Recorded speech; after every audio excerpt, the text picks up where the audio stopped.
I think the other thing is when you're talking to candidates, listen to them, right? Hear what they're saying and be flexible to what the message is coming from that audience.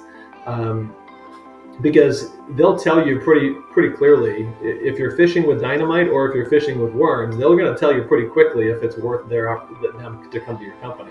We need to be as transparent as possible with candidates in the interview process. So we don't need to sell them on a job opportunity. We also don't need to scare them out of job opportunities. It's been a 6-year journey. We started with about 4,000 employees when I got here. We have about 24,000 employees today. So it's been a pretty significant growth story.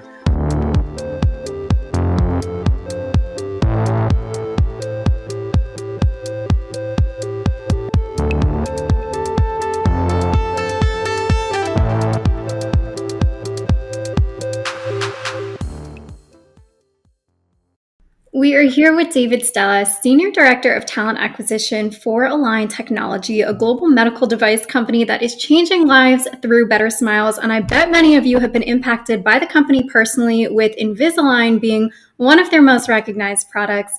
David has been in talent acquisition for over 10 years and has been leading the Align talent acquisition team for over 6 years. He enables high-performing teams with a sweet approach to leadership, and I'm thankful to have him on today. David, thanks so much for being with us. Yeah, Lisa, I appreciate it. Thanks for having me. Could you start by telling us more about Align Technology, your role, and the previous experiences that led you there? Yeah, sure. So I'll start with myself first. So my career really started, I guess, about 15 years ago on the agency side. So I worked in the staffing world for about 5 years. Both did the recruiting role, the account management sales role, and also led recruiting teams. So I did that back in Michigan and in San Diego, California. So I bounced around a little bit there. And then eventually went to go work for one of my clients, because that's kind of what happens in the agency world. You get sucked over to one of your client sites. And that was my first experience on the corporate TA side of the house, and fell in love with it at that point. Unfortunately, couldn't stay with the company that I had gone to because I needed to relocate across country. But I stayed on the corporate TA side and got into managing teams of recruiters. I worked for a software as a service company previously, and then just about six or 7 years ago now, I found the opportunity at Align. I heard about this high growth opportunity. I said, yeah, that's something I got to be a part of. So reached out, got connected to a few folks there, and I guess they say the rest is history. So I've been at Align 6 years now, which is pretty wild to hear, to see it's gone that quickly. But my role today, yeah, Senior Director TA, I lead the hiring for the Americas region. So essentially what that is for us is North and South America, all through Latin America. And our job is to basically hire for any roles that the company needs throughout that region.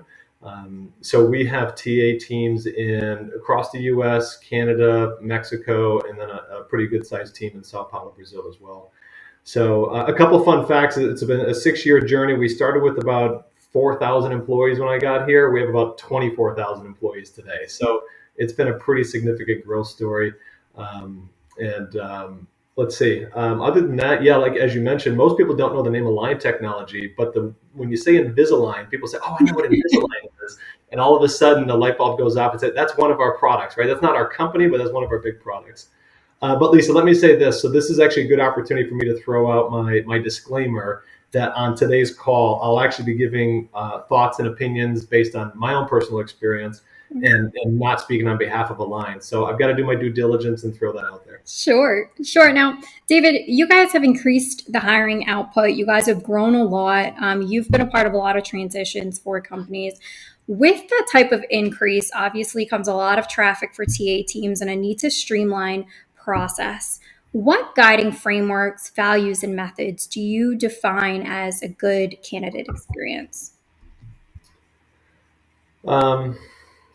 There's a lot there. So I think the overarching goal is to create a positive feeling for candidates that are interested in your company. An experience that leaves them with a desire to work for your company or to buy products from your company, right? So both of those are really important when you look at the commercial side of things. One thing that I like to remind myself of occasionally, as well as the folks on our team, is the concept of the candidate resentment factor. And that's actually a concept I was educated about maybe 5-6 years ago. Fascinating concept, that basically a calculation that tells you if your candidate experience isn't good, what's the opportunity cost that you may be giving up? And I think it says, or it does say that out of all of your applicants, 12% of them will have a negative candidate experience. So if they're having a negative candidate experience, they're likely never going to buy with your company either. So if you're a business to consumer or maybe B to B to C, you have the opportunity of damaging some of the opportunity to drive revenue through your candidate experience process. So I guess on a tactical level, some of the things that I like to look at to make sure that candidates have a good experience, there's probably 20 more things, but a few things that came to mind.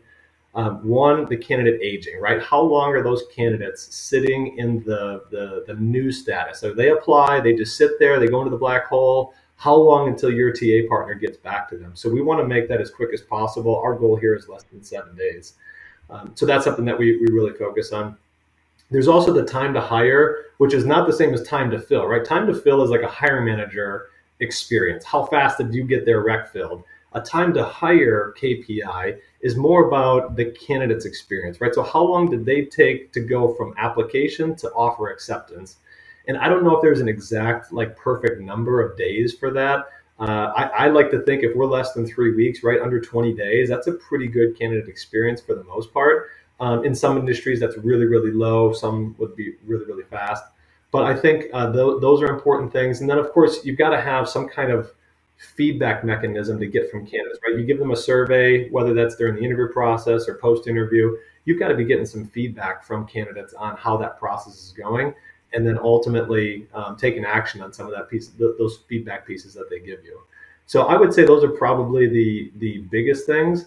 And then maybe the last thing, we started doing this about a year ago, is we encourage our TA partners to reach out to their new hires after about a month and just say, hey, how are things going with the new role? And how's your new team? How's your new manager? And then see if the job was what they thought it was going to be. And selfishly, it's a great opportunity to ask for employee referrals too. So there's multiple reasons for that. But I would say those things. Now, we've certainly seen a shift in the last few years with companies recognizing the importance of bringing certain questions or pieces of information in the beginning of conversations and interviews with candidates, whether that's more about the company culture-centric questions or expectations the candidates have for the future workplace. And that's because a lot of companies were finding that they were investing a lot of time in a candidate. The candidate either didn't end up choosing them or they were leaving pretty soon after joining. So, from your different experiences, what types of questions do you find are important to ask a candidate, and information do you feel is important to share early on in the interview process? Um, yeah, I think the key word there is early in the process. So, of course, you can look at the logistical, the housekeeping, the check the box HR type questions. I think, of course, that's just blocking and tackling. That stuff has to get done early on. And of course, you don't want to waste anybody's time, whether it's yours, the hiring managers, or the candidates, by missing some of the more simple, basic questions. But also for me, it would be more, especially when I think about executive recruiting, and I'm hiring at the VP level or above. I want to understand the candidate's story, and this doesn't just go for executives. This could be for all levels. But questions like, "Hey, why is now a good time to make a move?" Or how did they decide to apply to this company or this role? Like, what was it that attracted them to applying? Because most people that I talk to are not like, "Hey, I'm just firing my resume out to 20 different places." They're looking for something very specific. So, what is that specific thing? But also, what's their motivation? What's their professional goal? And how does this job or how does this company help get them in that direction?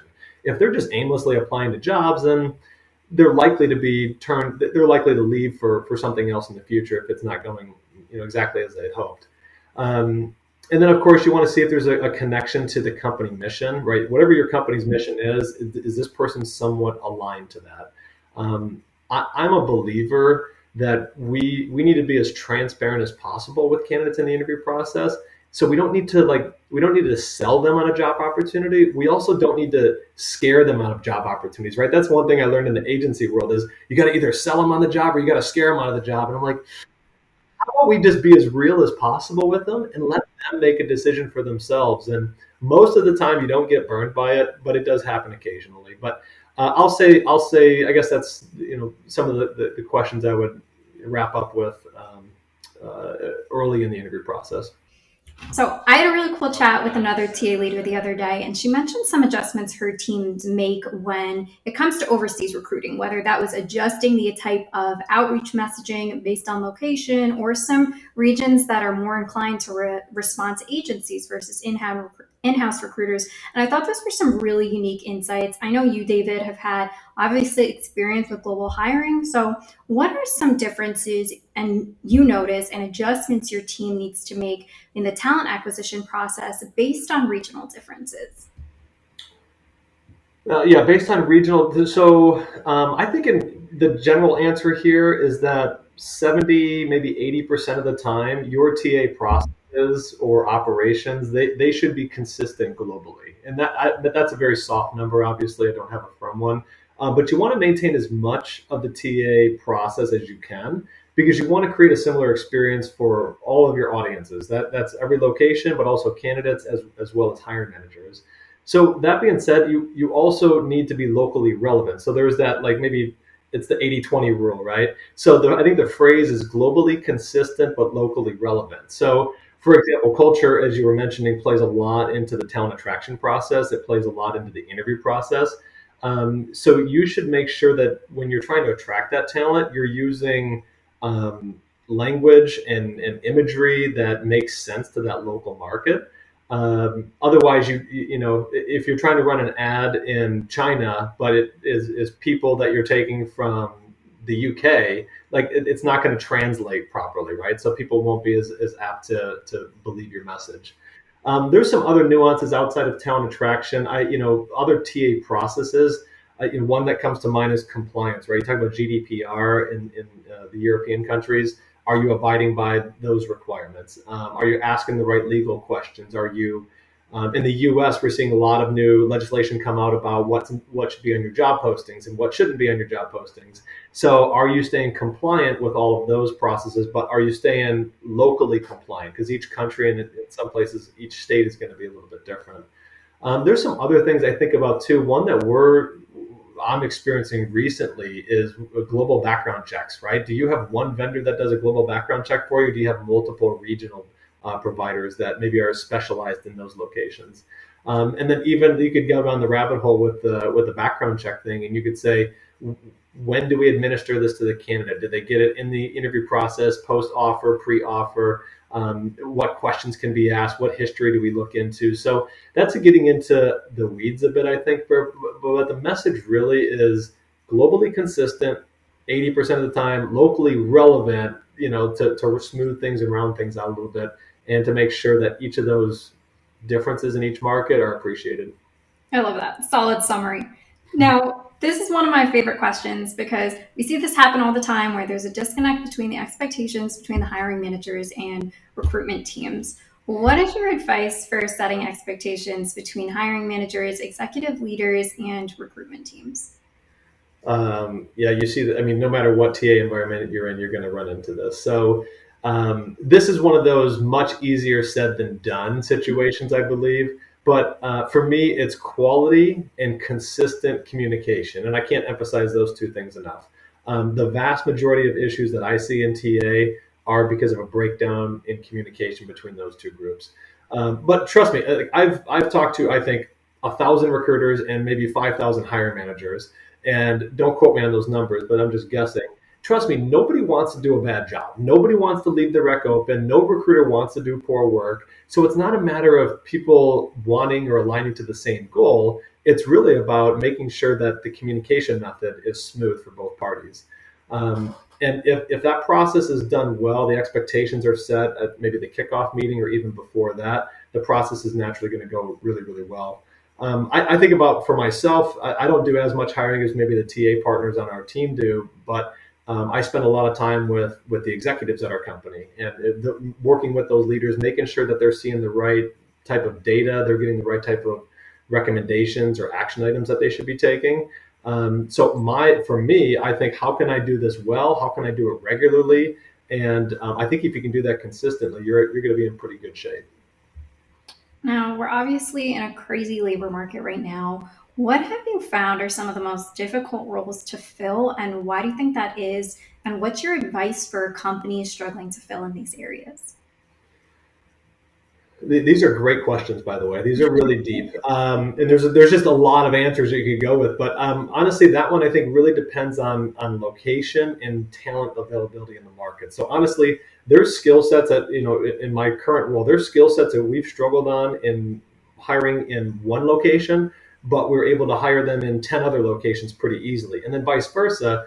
We struggle in 10 locations, but we've got a little hidden gem right in one location.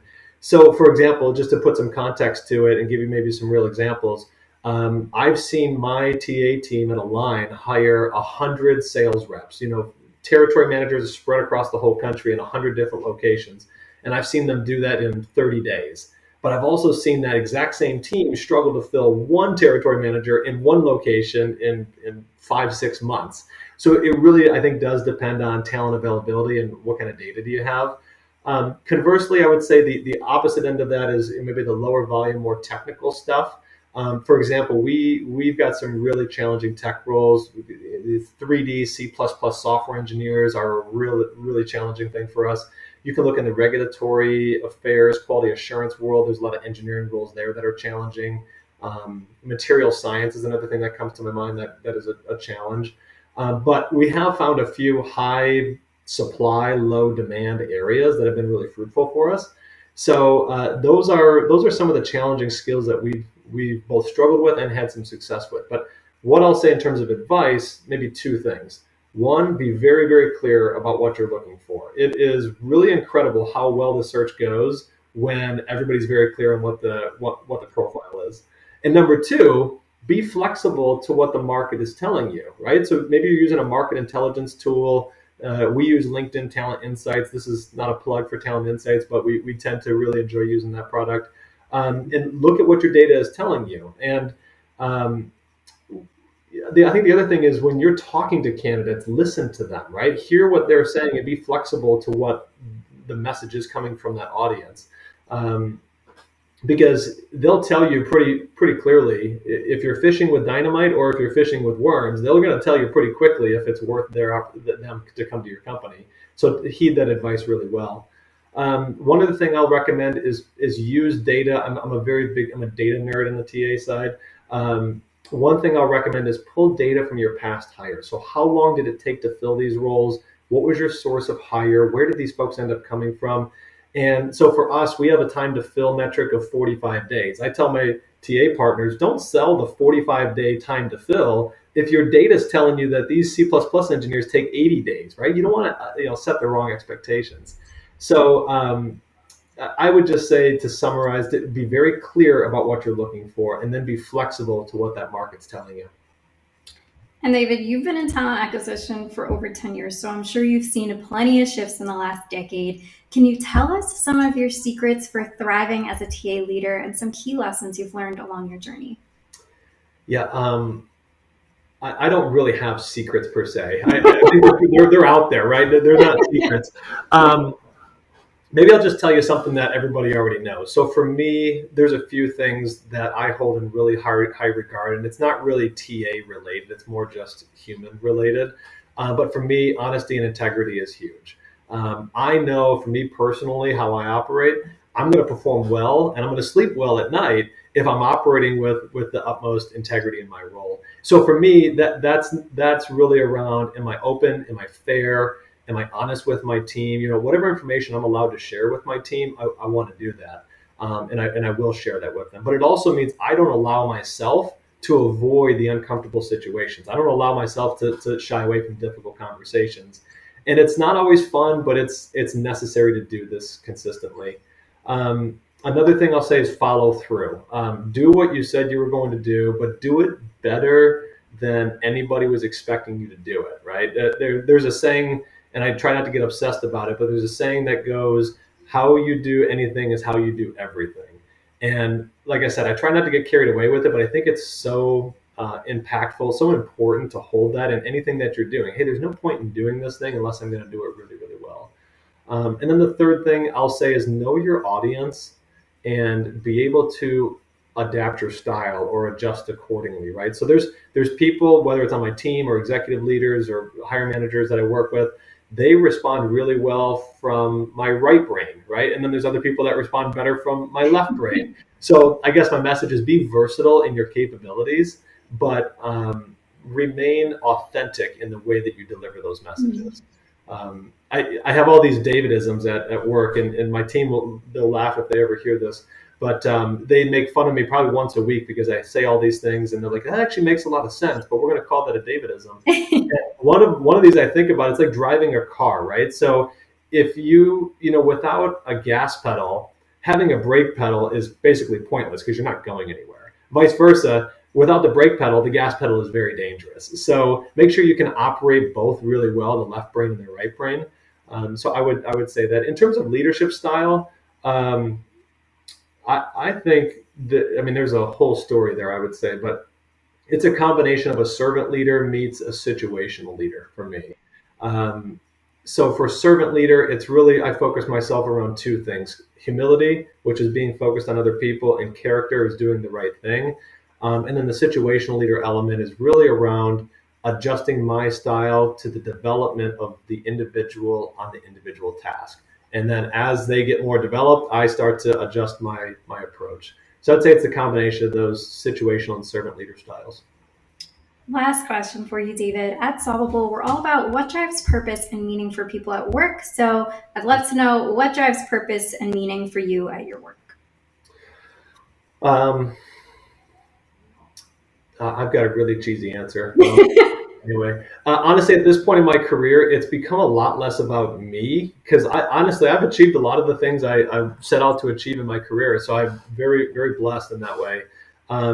So it's really become more about the 30 people on my team than it is about me individually.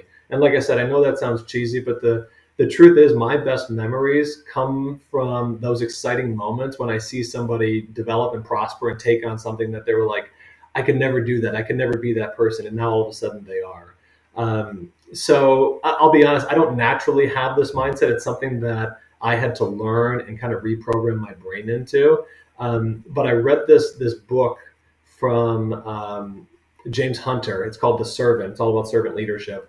And it said, the more I break down my pride and ego, the more joy I have in life. And that just changed my perspective on how I lead people, because all of a sudden it's not about me anymore. It's about them. And of course, as you pour into and you develop and you give back to the team, selfishly, those rewards come back usually tenfold. So it's like a selfless good deed, or a selfish good deed, I should say. But I would say the purpose is really about developing and improving the lives of those folks that are reporting directly on my team. David, thank you so much for being on with us today. And thank you all for listening to Architects of Contemporary Hiring. Thanks, Lisa.